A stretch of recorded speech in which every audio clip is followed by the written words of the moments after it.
Magpapadala ng humanitarian aid ang Philippine Coast Guard para sa search and rescue operations at medical assistance sa mga apektado ng lindol sa Cebu. Si Vel Custodio sa sentro ng balita. Vel? Aljo, sakay ng BRP Teresa Magbanwa ang 10 medical teams na binubuo ng mga doktor, nurses at iba pang medical personnel patungo sa Cebu na tinamaan ng magnitude 6.9 earthquake kagabi. Ilan mga medical supply kagaya ng stretcher, oxygen, portable water at mga gamot ang ipapadala sa lalawigan mula sa 5 barko ng PCG. Magpapadala rin ng 9 teams ng K9 unit ang Philippine Coast Guard.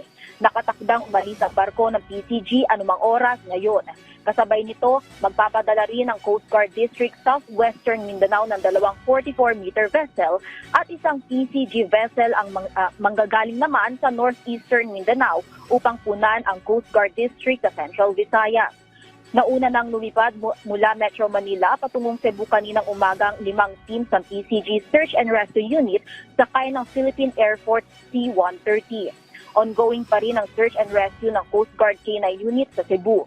Ayon sa PCG, bagamat posibleng maging balakid ang mga kalsada na hindi passable, sisikapin nilang maipaabot ang tulong sa mga apektado ng lindol. Alinsunod ito sa direktiba ni Pangulong Ferdinand R. Marcos Jr. at ng Department of Transportation para sa augmentation ng humanitarian aid sa disaster response operation sa Visayas. Balik sa iyo, Aljo. Maraming salamat, Vel Custodio.